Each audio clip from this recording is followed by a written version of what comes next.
Hello everyone, welcome back to another video. The Israeli government finally approved the ceasefire when it comes to Gaza after a meeting was held for the Israeli cabinet earlier on today. The Israeli government ministers met and they all approved the ceasefire apart from 8 ministers who refused. There was a vote of 24 who voted for the ceasefire and 8 against the ceasefire.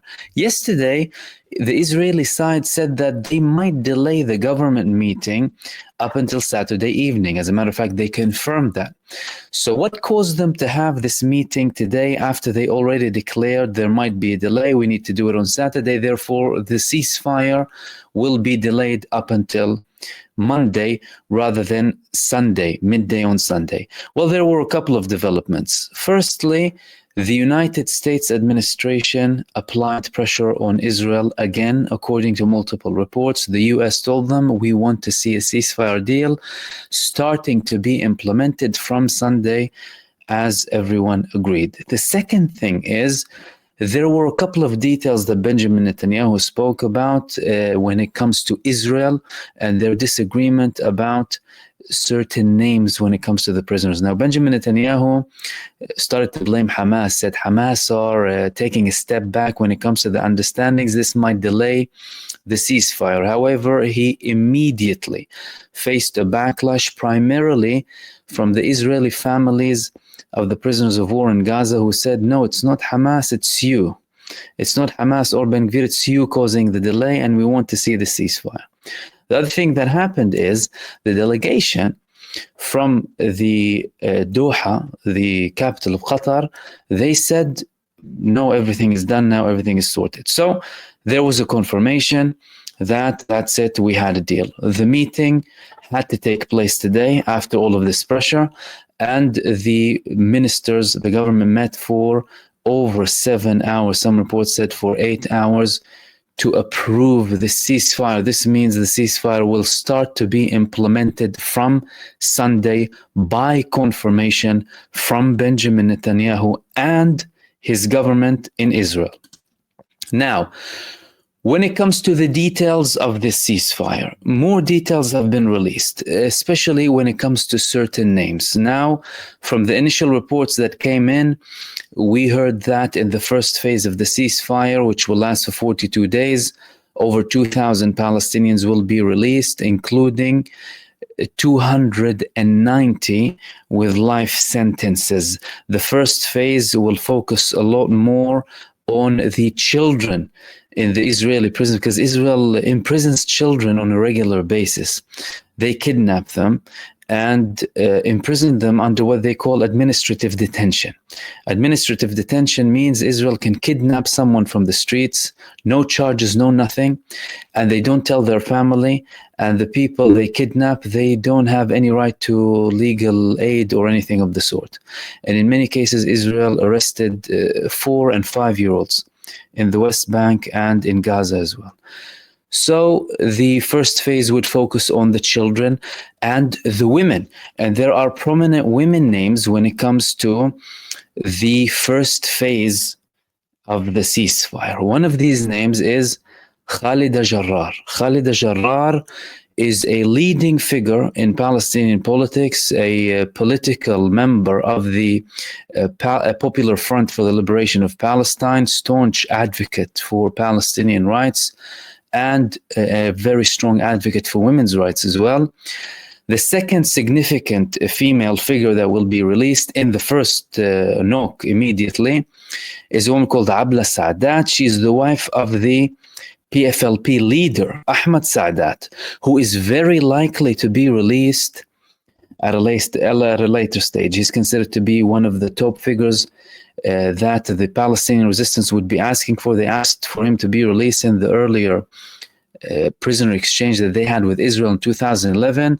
However, Israel persisted that they had red lines. However, how much will Israel stick to its red lines?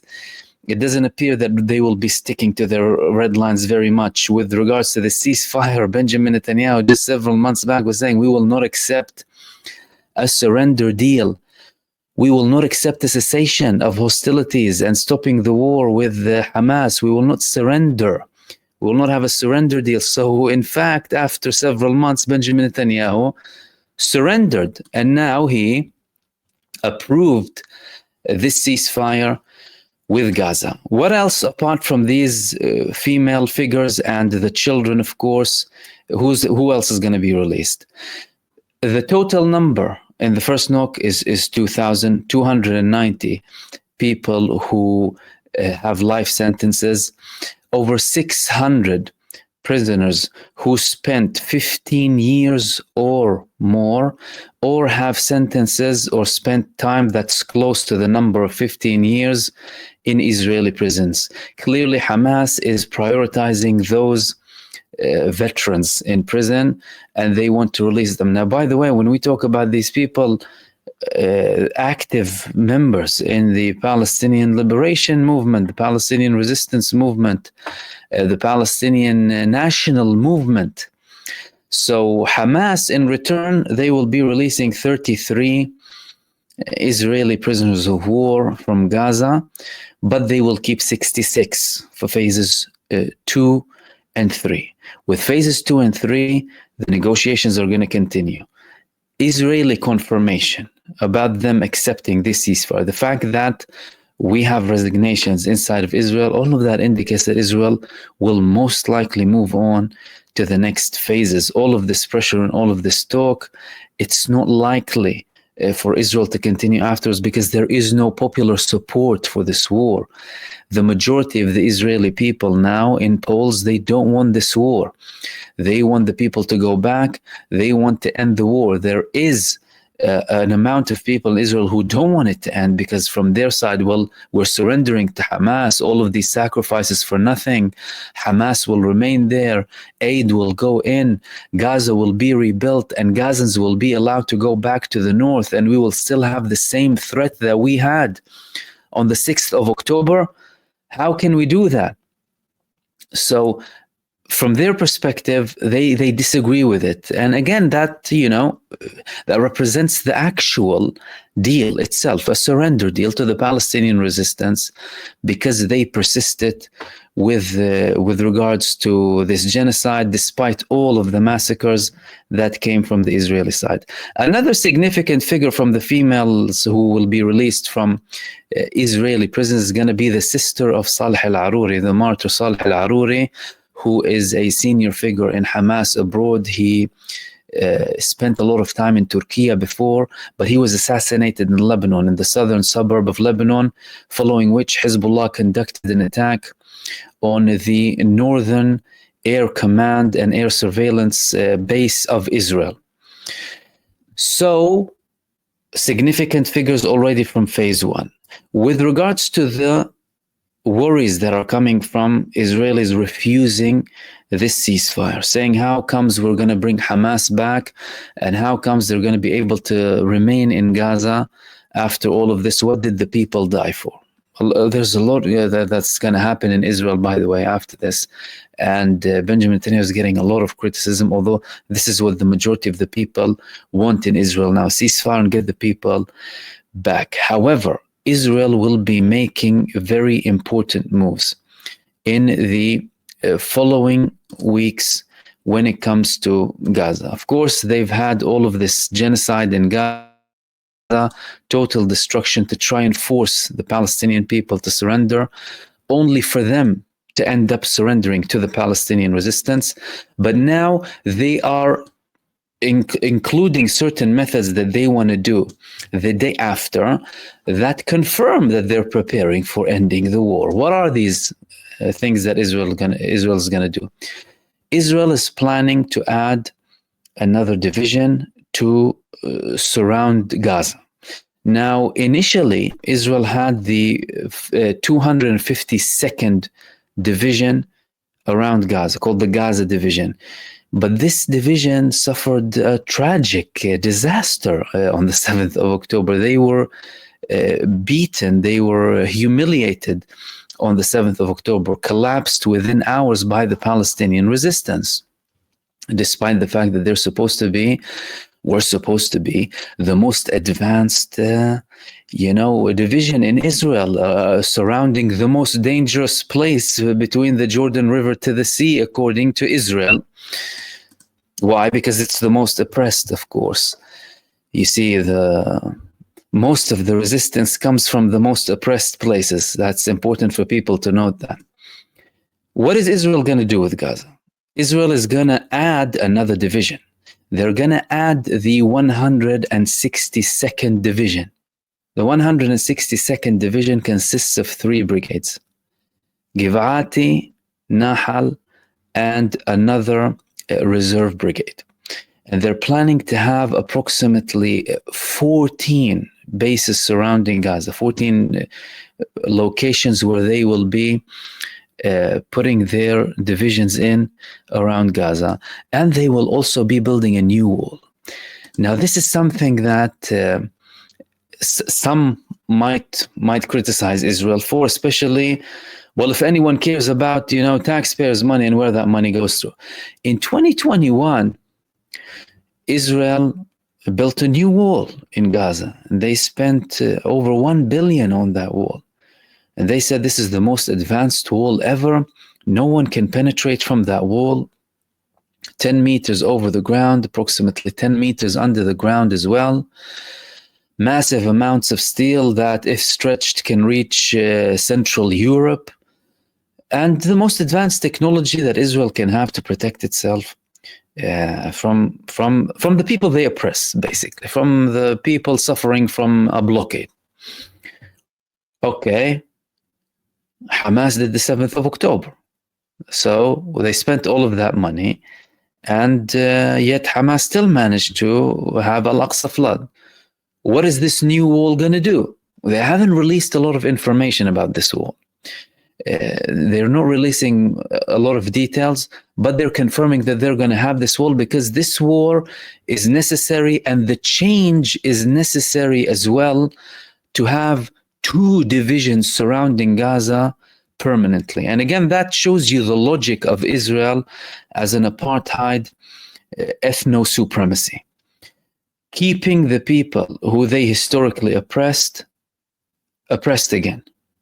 Keeping the oppression, adding more force, only dealing with everything with force, instead of having genuine concrete solutions to the Palestinian people once and for all that can prevent all of this from happening. And the solution is very simple and straightforward: equal rights between the Jordan River to the sea. That is it. However, that's something that Israel was established in the complete opposition to. Israel was established as an ethno-religious supremacy that is there as a colonialist foreign body in the region of West Asia, dictating, expelling people, terrorizing them, and expelling them from their homes. And so long as they remain an entity with that identity, with that apartheid identity, they will always be under threat. And instead of anyone sane in Israel going out and saying, yeah, we need concrete measures, they're still living in the same bubble. You see, in Israel, a big chunk of society are living in a big bubble. Zionism manipulates people so hard, and the first victims are Israelis. There are voices, of course, that resist. There are voices that are oppressed. But again, in the past 15 months, we had a lot of censorship in Israel, and the situation wasn't very easy when it comes to criticizing the government. So hopefully that's the Israeli confirmation. That means, well, Netanyahu himself confirmed Israel has been defeated. Israel did surrender. You can say what you like. Israel was defeated. The Palestinian people of Gaza won despite all of this genocide, and the Palestinian resistance won despite the world's biggest superpower backing this genocide entity, standing up against them and talking about eliminating them. And do not forget the early days, please. Everyone should remember what Israel used to say all the time: We want to eliminate the Hamas. We want to make sure Gaza doesn't pose a threat again. The US administration in their tone against the Palestinian people, all the Western countries that used to support Israel, or Western governments to be more specific, because many in the Western populations support the Palestinian people, not Israel. What did they used to say? They say, yeah, we're with Israel, eliminate them, hit them. And Keir Starmer said, yeah, ban water and fuel and aid, everything. It's fine to do that.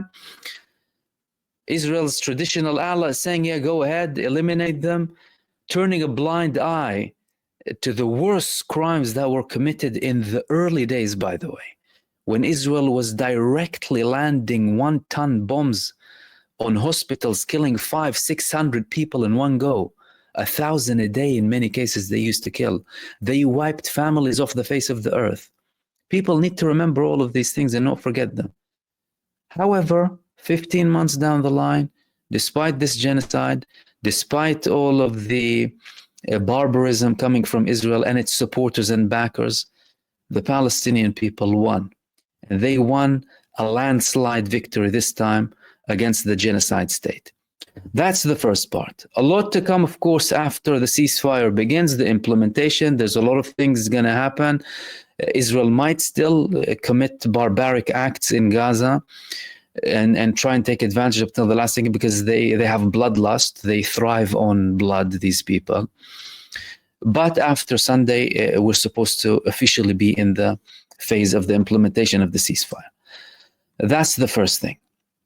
The second thing that I wanted to talk to you about, the supporting fronts when it comes to Palestine have had a very tremendous contribution when it comes to Israel.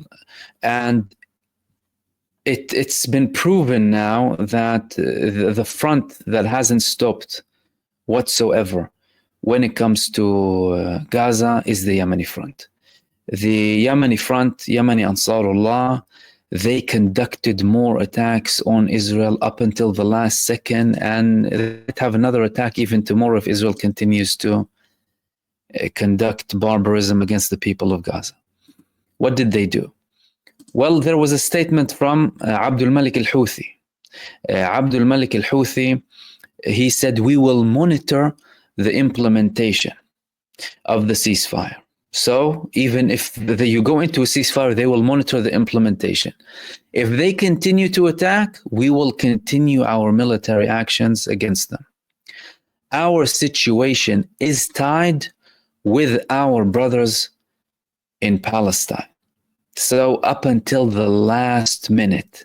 And not only that, they confirmed, the military spokesperson of Ansarullah, Yahya Sari', he confirmed that Ansarullah targeted Israel with strategic points in the south of Israel with 4 cruise missiles. Another operation targeted occupied Haifa, and a third operation in Israel specifically was a drone attack in Asqalan or Ashkelon. That came just a few hours earlier on today. Alongside, they had another operation against the U.S. aircraft carrier, USS Harry S. Truman, in the north of the Red Sea with multiple UAVs. Now, that's the 7th attack coming from Ansarullah on USS Harry S. Truman. Yahya Sari' also said, we are ready for any U.S. and Israeli aggression. The Yemeni armed forces are ready. And we will monitor the situation in Gaza in case the enemy breaches the ceasefire. We tell the Palestinian people and fighters, Yemeni people in their leadership, army and people are with you, by your side, regardless of the consequences and the results. We won't give up on Palestine and its just cause until the liberation of every inch of it and the expulsion of the occupier. Allah is all sufficient for us and best one to trust in. That came from the Yemeni Ansarullah. And Yemen, again, although we had other fronts, of course, Lebanon and Iraq, Iran conducted an attack. Yemen was the front that was active, and history will write this, by the way, that Yemen was the front that was most active to support the Palestinian people despite all of the pressure. And people need to remember the Yemenis, they were offered the world.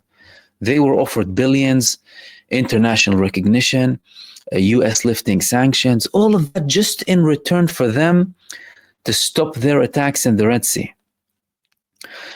That led to the main port, really, in Israel in the south to declare bankruptcy. It caused tremendous economic pressure on Israel and hit strategic locations inside of Israel, and they're continuing now. And again, that's something that's very important when it comes to the implementation of the ceasefire, by the way, and people need to realize that the Palestinians in Gaza, well, the people who are supporting them, when it comes to countries, very few countries support them, or movements within countries support them. Having a front like that in Yemen is something that adds as pressure to Israel, because Israel knows, if I want to breach the ceasefire, I'm not going to only have to deal with potential repercussions from Hamas or the Palestinian resistance, I'm going to have to deal with repercussions from Yemen. And Yemen has hypersonic missiles, Yemen has drones, and Yemen can destroy us in the Red Sea. And that's something that applies pressure, something that should have been done by all of the world's countries against this genocide entity, but that Yemen stuck most with, and to the fullest extent, with the Palestinian people. And these were the main things that I wanted to talk to you about in this video. And I will hopefully see you soon in the next video. Peace.